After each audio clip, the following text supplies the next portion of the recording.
समझो legal challenges क्या होते हैं? कई दफ़ा जैसे कि कानपुर में आपके एक रिपोर्ट की वजह से एफआईआर का मामला हुआ, फिर त्रिपुरा में आप गए तो पुलिस ने वहाँ पे डिटेन किया था, राइट? जी। तो वो लीगल जो चैलेंजेस होते हैं उससे कैसे आप कॉप अप करते हैं? कैसा लगता है कि ठीक है ये टेम्परेरी? क्योंकि हमने देखा है कुछ साल पहले ही हाथरस में रिपोर्टिंग करने के दौरान सिद्दीक कप्पन को अरेस्ट किया गया, उनके साथ और भी कुछ लोग थे उनको भी अरेस्ट किया गया और कई दिनों तक, कई महीनों तक उनको जो है जेल में रहना पड़ा। तो एक जर्नलिस्ट के ऊपर खास करके तब जब आप मुस्लिम हैं, टैग लगा करके आपको अरेस्ट कर लिया जाता है और आपको हैरेस किया जाता है, बेसिकली मेंटली हर तरीके से टॉर्चर किया जाता है। तो उस दौरान आपके जहन में क्या चल रहा था जब आपको डिटेन किया गया त्रिपुरा में, जब आपके ऊपर एफआईआर की गई कानपुर वाले मामले में? लीगल चैलेंज तो हर वक्त रहता है, उससे ज़्यादा हर वक्त ज़हन में एक डर और खौफ रहता है, लेकिन फिर उसी टाइम उसको पीछे भी छोड़ना पड़ता है। कोई भी अननोन नंबर का कॉल आता है मेरे मोबाइल पर तो लगता है शायद पुलिस का कॉल तो नहीं है कि भाई ये खबर क्यों चलाया, ये गलत खबर है। ज़्यादातर हम लोग की ऐसी स्टोरीज भी होती है, लेकिन उसी वक्त फिर उसको छोड़ना भी पड़ता है कि ये आएगा तो देखा जाएगा। सही। मुझे सबसे ज़्यादा थोड़ा सा डर खौफ पैदा हुआ कब, जब 2018 में एक हमारे पास नोटिस आया और अपनी लोगों ने नोटिस भेजा जिसमें मुतालबा किया गया कि ये करो वो करो। फिर हमने लोगों से बातचीत की और मसले हल हो गए।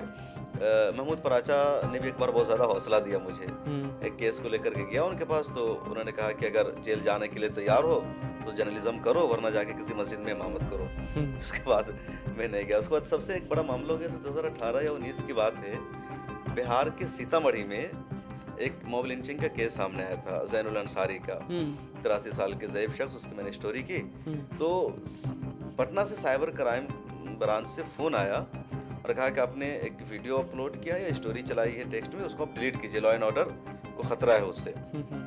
तो मैंने कहा कि आपको कैसे मैं मानूं कि आप साइबर क्राइम से हैं? उन्होंने कहा ठीक है मैं आपको लेटर भेजता हूँ। तो उन्होंने हमारे ईमेल पर लेटर भेजा। उसके बाद मैंने एक दो लोगों से मशवरा किया क्या करना चाहिए नहीं करना चाहिए। तो कई लोगों ने कहा कि आप डिलीट कर दो वीडियो को, क्या झंझट में पड़ना, टेंशन लेना, केस होगा। फिर एक दो और लोगों से मैंने मशवरा किया तो बोला बिल्कुल नहीं डिलीट करो, तुम सच हो तो अपनी जगह बाकी रहो, लॉ एंड ऑर्डर को संभालना पुलिस की जिम्मेदारी है। उसके बाद फिर उस वक्त मिले टाइम्स को एक तरह से पहचान भी मिली। द क्वीन ने स्टोरी किया, द वायर में स्टोरी आई और कई जगह पर, तो वहाँ से हौसला मिला कि अगर पुलिस का इस तरह फ़ोन आता है, कहीं कोई दबाव बनाता है तो डरना नहीं है, डट कर खड़े रहना है। उसके बाद कानपुर में जब हमारे खिलाफ केस दर्ज हो तो पहली मरतबा बाज़ाब्ता एफआईआर दर्ज हुई, तो मुझे कोई टेंशन नहीं, मुझे लगा कि एफआईआर दर्ज हुई है तो देख लिया जाएगा।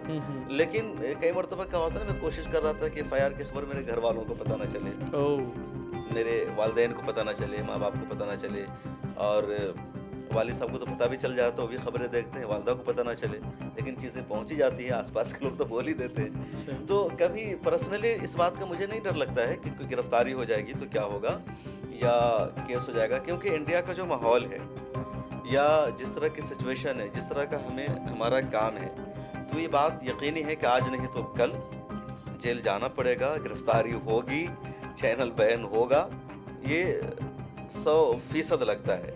कब होगा, टाइम कब आएगा किसी को नहीं पता। जिस तरह से ये बात यकीनी है कि मौत आनी है एक दिन, कब आएगी नहीं पता, उसी तरह से जिस तरह इस तरह का काम करने वाले निशाने पर हैं, तो ये बात लगती है कब आएगा। तो यही सोच करके देखा जाएगा जब होगा, क्योंकि हम जो कुछ कर रहे हैं रेजिस्टेंस है, एक तरह से लड़ाई है, कि इबादत है, एक मिशन समझ के हम कर रहे हैं, क्योंकि मीडिया की ज़रूरत है इस देश को एम्पावर करने में, मुसलमानों को एम्पावर करने में, मुसलमानों के ख़िलाफ़ जो नैरेटिव प्रोपेगेंडा चलाया जाता है उसको काउंटर करने में मीडिया की ज़रूरत है।